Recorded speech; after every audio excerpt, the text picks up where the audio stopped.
Tay! Si Irish po, may nangyaring masama sa kanya. Ano nangyari sa kanya? Eh tay, di ko rin po alam eh. Tumawag na lang po sa akin yung katrabaho niya. Bigla na lang daw po tumumba sa ospital si Irish. Tara po tay, punta na po natin si Irish sa ospital. Tara, punta natin kapatid niyo sa ospital, tara!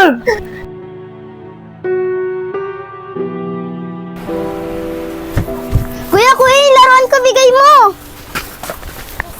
Anong laruan mo? Laruan ko to eh. Panlalaki to eh. Ano kuya? Pinalununan ko yan eh. Kaya akin yan, akin na yan. Akin na yan. Hindi, akin na yan.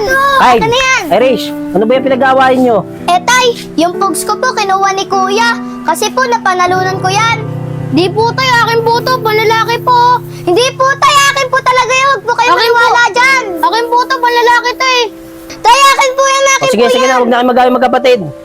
Sa kanya naman pala yung Kyle eh. Bigay mo na sa kanya. Total, panganay ka naman. O sige na, tara, para makakain na tayo. Gutom na ako eh. Tara na.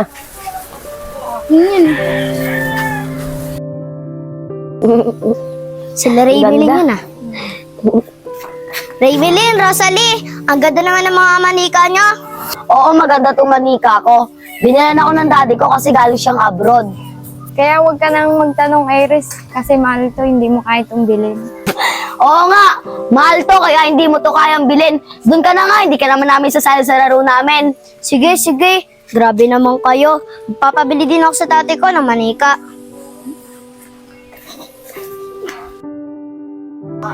Tay, sasabihin po ako. Kung ano naman yun, anak. Kasi po yung mga kaibigan ko may Barbie na. Ang gaganda po ng Barbie nila.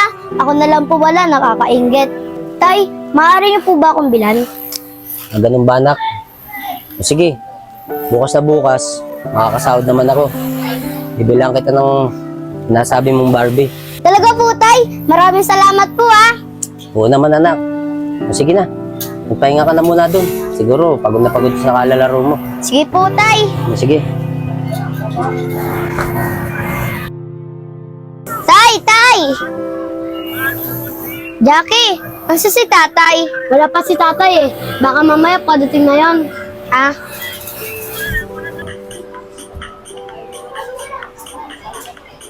Uy, siguro yung binili sa akin ni tatay. Ba't ganito yung muka? Siguro pinakalaman ni Jackie. Jackie! Ba't ito pinakalaman? Ate, hindi ko naman pinapakilaman yan eh. Kagalina pa ako nagka-cellphone dito eh. Anong hindi? Ikaw nga na mag-isa dito. Si Kuya Kyle nasa labas. At saka ang dumi-dumi ng mukha na ito. Tsaka wala namang ibang gagawa na ito kundi ikaw lang. Eh, umamin ka na. Pag di ka umamin, sumbo kita kay tatay. Kahit pa aminin mo ko ate, hindi ko talaga nagalaw yung manika mo. Gusto mo sirain ko yung cellphone mo? Irish, Jackie, ba't ba kayo nag-aaway? Eh, tay, si Jackie, pinakalaman tong manika ko. Ito nga po, ang dumi-dumi, oh. Tay, hindi ko po talaga ginagalaw yung manika ni ate Iris. Nagka-cellphone lang po ako dito, kagalina pa. Ano nagsiselfone? Alang si kuya gumawa nun. Eh, nasa labas si kuya.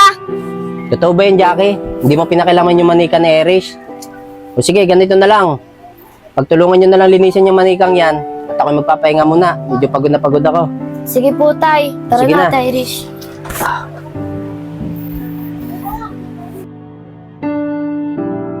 Alam mo ba, Risha, yung may bagong tindahan dyan? Tsaka bumili ako. Alam mo, skin doon, loko eh. Ganyan, no? Alam mo ba yung bata? Lumabas po, patingin ko na tapayan. Jackie, ano ba?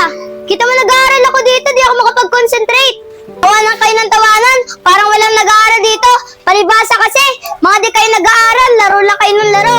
Ate, grabe ka naman. Nag-aaral naman ako ah. Ate, sige po, lalabas na lang kami. Tara na, Risha, labas na lang tayo.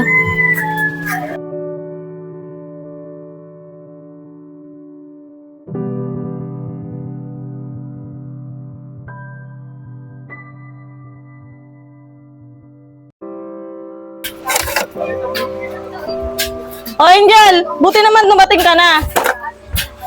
Saan ka ba galing? Eh wala ka namang pasok, di ba? Siguro nagbarkada ka na naman, imbis na tulungan mo ako dito sa gawaing bahay. Eh ate, hindi naman po ako nagbarkada eh. Gumawa lang po ako ng mga project sa school namin.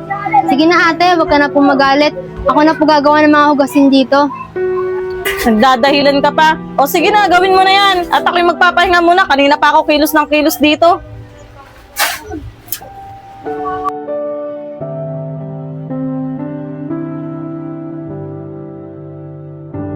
Angel, mamaya ka na umuwi. Magmerienda muna tayo, sagot ko. Sige, basta sagot mo. Ang init pa naman ang panahon ngayon. Gusto ko yung palamig, ah. Tara. Ate, pabili nga po palamig. Ilan? 3. Sige, wait lang. Si Angel ba yun? Teka nga, si Angel nga ito ha. Matawag nga. Angel! Andiyan ka lang pala eh. Kanina ka pa yata nakauwi. Ba't tumatambay ka pa dito? Halika na, amoy na nga tayo. Ate! Nagme-merienda lang naman po kami dito eh. Pag naman po ako pagkalit-kalit sa mga kaibigan ko, napapahiya po ako. Ay hindi, kung ayaw mo pa sumama ka na sa akin sa Ate bahay. naman Doon tayo eh. mag-usap sa bahay.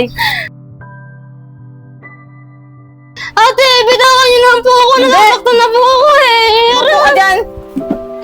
Ate, ano bang problema mo? Problema? Wala akong problema. Ikaw ang may problema. Bakit naman kasi lagi kang galit? Bakit hindi ako magagalit sa'yo?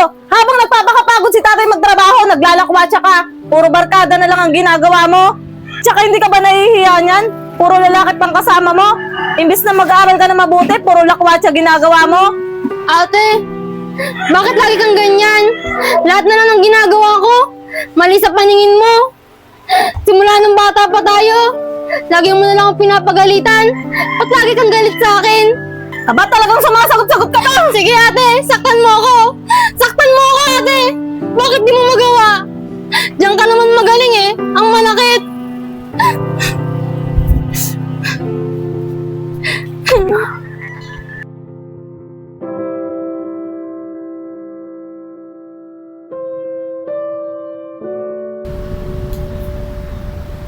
Tay, kakauwi ko lang po. Mano po. Papasok na po ba kayo sa trabaho niyo? Oo, Iris, papasok ako. Kaso umaga pa naman. Ubusin ko lang muna itong kape ko. Oo nga pala, Iris. Lagi kayo nung umaga sa pag-uwi mo sa duty mo. Baka mamaya, napapabaya mo na sarili mo. Kasi tay, iba-iba yung schedule na binibigay sa akin ngayon eh. Eto nga, panay-panay pang gabi ang duty ko eh. Pero huwag kayong mag-alala tayo, di ko naman pinababayaan yung sarili ko eh. Kumakain naman ako ng maayos. Ganun ba, anak? Basta, huwag mong pababayaan sarili mo. O sige na, magpahinga ka na ron. Kapatid mo na yung bahala mag-asikaso rito para makapagpahinga ka muna. Sige po tay, matutulog muna ako.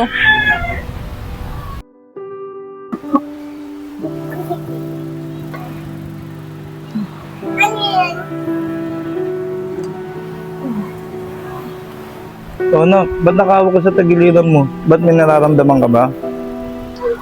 Opo tay, kumikirot-kirot na naman itong tagiliran ko. Eh, ba't hindi ka magpa-check up? Sa hospital ka mo nagtatrabaho para malaman mo kung ano nagiging problema ng tagiliran mo. Naku tay, storbo lang yun. Bawal akong umabsent sa trabaho tay. Tsaka nawawala-wala naman to tay. Minsan-minsan lang naman po ito kumikirot. Ganun ba, anak? Magpa-check up ka, anak. Huwag mong baliwalayin yan. Baka mamaya bigla pang lumala yan. Sige po tay, huwag kayong mag-alala. Pag di ko po kinaya, magpapacheck up po ako. Pero sa ngayon po, ipapahinga ko lang to. Baka bukas wala na rin po ito.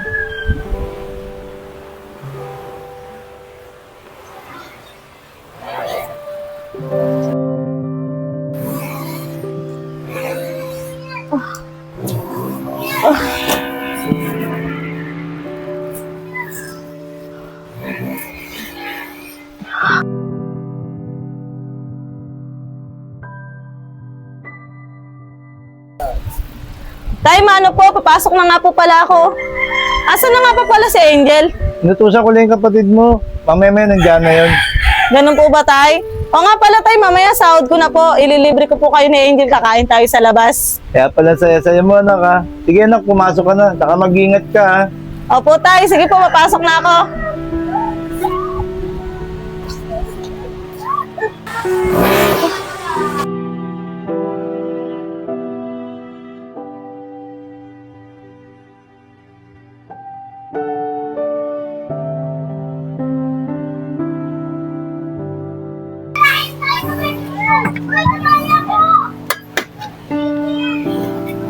O tay, handyan na po pala kayo. Mano po? Jed, tignan mo muna ako ng kape habang nagpapahinga ako, ha? Sige po tay.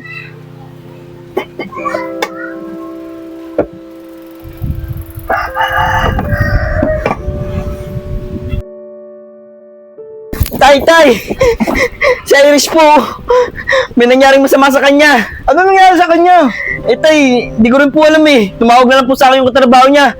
Bigla na lang daw po tumumba sa ospital si Irish. Tara po tay, punta na po natin si Irish sa ospital. Tara, punta natin kapatid niyo sa ospital, tara!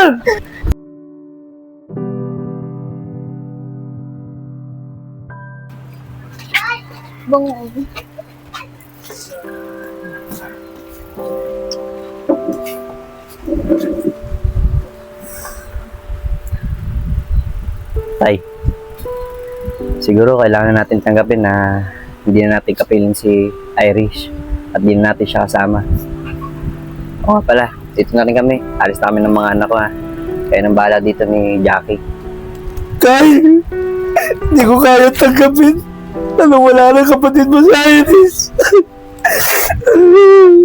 Kung alam mo lang, ako na lang pumili sa kanya na magpatagin niya sa doktor. Tay, hindi naman natin gustuhan yun eh. Kaya kailangan din na talaga natin tanggapin eh. Ang sakit, wala kapatid mo, Kay. Tay, magpakatatag tayo. Siguro may dahilan ng Diyos eh. Kung bakit kinuha agad si Irish ng maaga. Kaya pagpatuloy natin yung buhay natin. Nang hindi na natin kapiling si Irish. Sige na tay, dito na kami ha. Sana na mga anak. Tay, naintindihan ko na po ngayon kung bakit po ako pinapagalitan ni ate. Sana po mapatawad po ko ni ate sa mga nagawa ko sa kanya. Para sa akin din pala, yung mga sinasabi niya, para sa ikabubuti ko. Sana tay, kung nasan man ngayon si ate, sana mapatawad niya ako. Oo naman.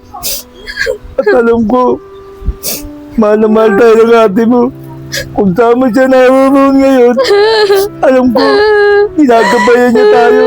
Andiyan lang siya sa tabi natin at binabantayan niya tayo.